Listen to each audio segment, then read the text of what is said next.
I'll tell you what, those Oregon Ducks, they know how to make an entrance. This was Tuesday, the first day of Big Ten Football Media Days, and announcing their presence on the White River with a 65-foot blow-up Oregon Duck. It is perfect. Jeffrey Bassa, Terrance Ferguson, Dillon Gabriel repping the Ducks here in Indianapolis as you guys make your Big Ten Media debut. Welcome. Thank you. Thank you for having us. Thank you. Did you guys see the duck? Were you guys able to take that in on your way in, or have you just seen pictures? Just seen pictures online. Okay. Did you know it was coming? No, I did not. No. It was a surprise for all of us. Okay. See, this is what I think the benefit, and you tell me, of playing Oregon football is that the mindset is different. Like, there are kind of some surprises around the corner, and you kind of never know what you're going to get. Is that fair? Yeah, I'd say that's true. From week to week, our social media team does a great job. So They do. All right, Dillon, it's great to have you here. Thank you. You know, I think so many people have so many questions for you, and Duck fans were so excited when you decided to take your 6-year college football and come to Eugene. Your path is interesting. Hawaii, Central Florida, Oklahoma.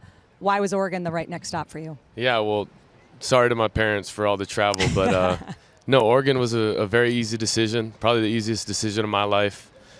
Just with, the alignment with Coach Lanning, Coach Stein, the conversation that we had immediately. It wasn't a matter of if. It was just how we're going to make it happen. And just appreciate them, appreciate all the boys taking me in. And, these 7 months of working together, it's been a blast. Well, you've taken them in, too. I saw some footage online. I'm not exactly sure where you were or what was going on, but tell me about this, offsite that it looked like you put together. Yeah, we put a little dime time retreat together, the third annual, but first for the Oregon Ducks, and we just had a blast, whether it's a throwing session in the morning, even a little lunch at the De La Grange household, or, a jet boat ride where everyone got wet, and then we had a dinner to follow. So we had a blast together, just putting the time in, away from football and mandatory things that we need to do. But we had a lot of fun, and, everyone being there, shout out to them. I want to ask both of you, because Bo Nix obviously was such a leader and there was so much cohesion and connection in that locker room last year. How has the assimilation gone? You guys bring in some new terrific pieces. Obviously, the guy sitting next to you is one of those. But what's the feeling in the locker room, maybe even compared to the last year or so? Yeah, I'll start. I'll take that off. Yeah. So I think really the main thing this year, there's really no difference. There's really no fall off. I think the main thing this year is we're even more connected. Guys are hanging out with each other more outside the facility. So whenever you leave the facility, someone's always hanging out with each other. Like, these two are best friends. I'm best friends with a lot of the guys on the defensive line and some of the guys in the back end. So I would really say the connection of the team. I love that. What kind of ball does Dillon throw? He throws a great ball, but I think what makes him special is really off the field, like Jeff kind of alluded to. Since he got here, me and him have hit it off, and he's done that with everybody. I've said to everybody, he's best friends with the kicker, the walk-on, everybody in between, because he cares about everybody. I think that's what makes him such a special person, as he's such a good guy off the field. Not to cut this guy off, but fun story. I'm texting T-Ferg, kind of, hiding my phone. So my girlfriend, she's like, "Who are you texting?" I said, "I'm trying to figure out what time me and T-Ferg are throwing," but, I showed her the phone. She's like, She saw the love in your eyes as you were texting.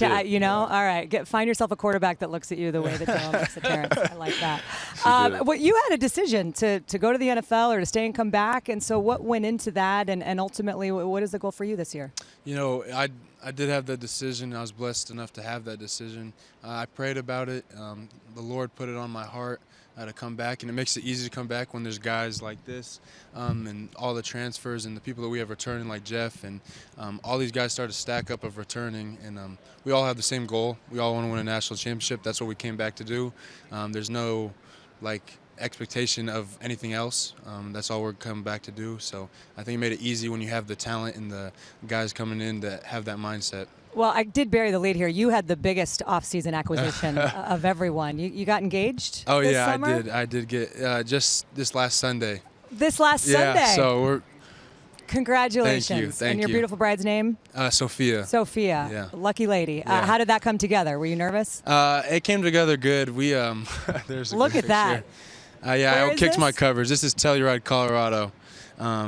It came together good. I'm not a great planner. Her family, her sisters, all kind of helped out and kind of carried the boat a little bit, because I'm just a roll with the flow kind of guy. It ended up going out perfect, and I couldn't ask for a better day. Amazing. I love that. Congratulations. Thank you. It's exciting. Dillon, your ability to handle the expectations and the pressure that come with, I mean, you haven't even had a snap yet at Oregon and you're a Heisman favorite. So how do you handle that? What's the mentality? Because it seems like nothing gets to you. I've known you for 5 minutes, and I can tell you've got that it factor. Yeah, hype is cheap, talk is cheap. You know, everything that everyone's talking about preseason is extremely cool and exciting, and I acknowledge that. But, you know, for the most part, it's what have you done for me lately? You know, and I'm focused on the now, the moment, being the best version of myself for these guys, the guys that in Eugene right now, and that's all we're focused on. So just taking it one day at a time, you know, it's good, and I know that, you know, down the road if we focus on team and everything that, you know, comes with that, then the individual accolades will come. So I'm listening to the Y Option podcast with Yogi Roth the other day, and he had a terrific interview with you, and you told the story of how you came to wear number 8, which, as Oregon Duck fans know, that was what Marcus Mariota wore, who is a quarterback that I know you grew up watching and admiring. So can you share that story? Yeah, I remember being in the equipment room with Kenny Farr and on my visit, and we were talking about numbers, and, you know, number 8 came up, and, you know, I gave a little quick text to Marcus, just wanted his blessing. He said absolutely, but I wear it with great honor and privilege, but it's always a reminder that I represent more than just myself. And 10 years later, you know, another quarterback from Hawaii is repping number 8. So it's a huge reminder of what I represent and, you know, the University of Oregon, Marcus Mariota. Love that. Great answer. Jeff, I think about your journey, and, you know, you make an immediate impact as a freshman, and you just continue to grow. Your defensive MVP of the Fiesta Bowl.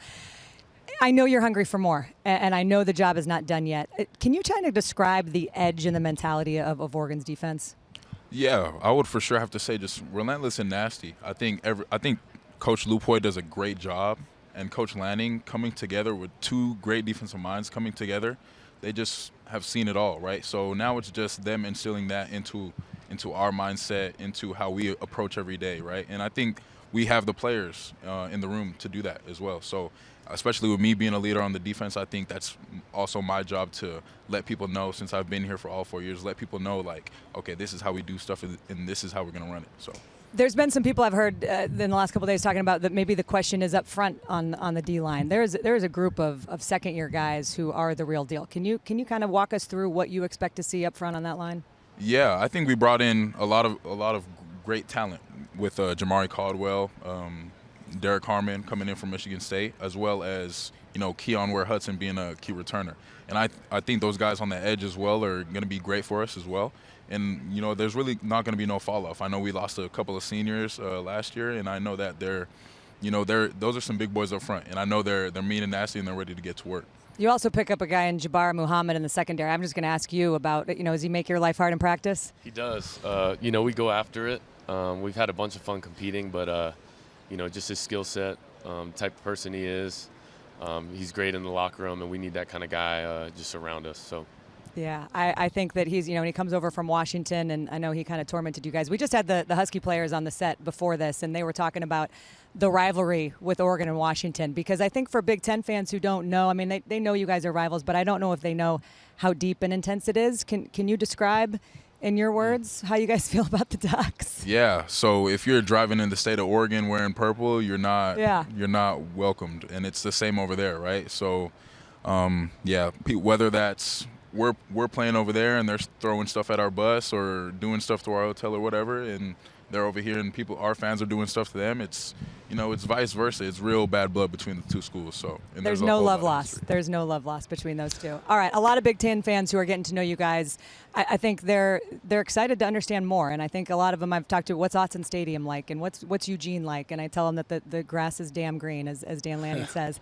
What do people need to know? And I'll ask this for each of you, even though you're newer to the program, but I feel like you've got the feel and the culture down. What do people need to know about Oregon football, especially in 2024?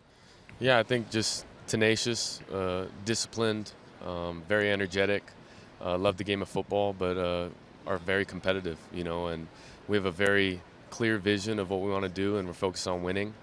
And I think just with that ability, I know on offense, you know, it would be high pace, very explosive, and very efficient. So, yeah, pretty much like what he said. We're going to be explosive. We're going to be fast.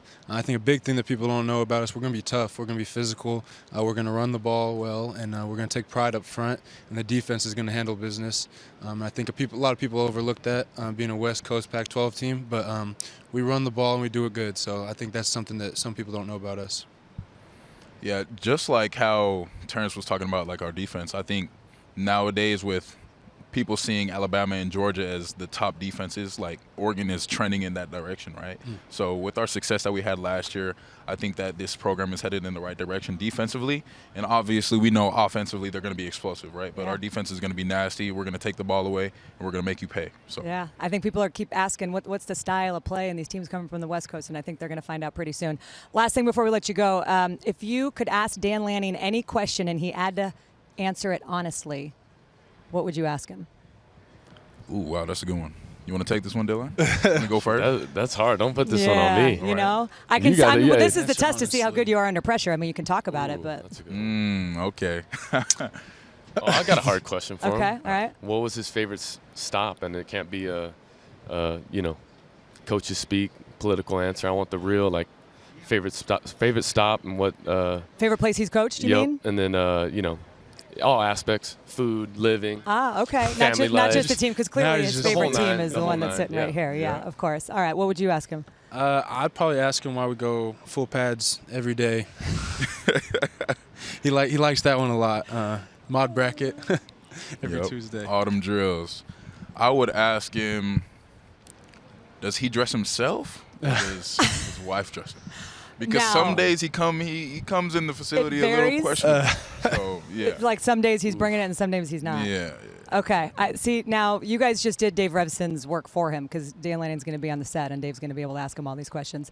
It's terrific to see you guys, and I know it feels a little bit more real probably now to be in the Big Ten than it did before, but August 2nd is the first official day that Oregon will be in this conference. We'll be out on your campus August 3rd. For our training camp show. So looking forward to that. Let's go. Thank you so much. All right, thank you so much. Are we going to get to go on like the water rides and all that? When we come out? Are you going to take us? Maybe if you bring the duck, we can have a party on the duck in the river. We'll bring the duck. You bring the party. We'll see you in Eugene in a week.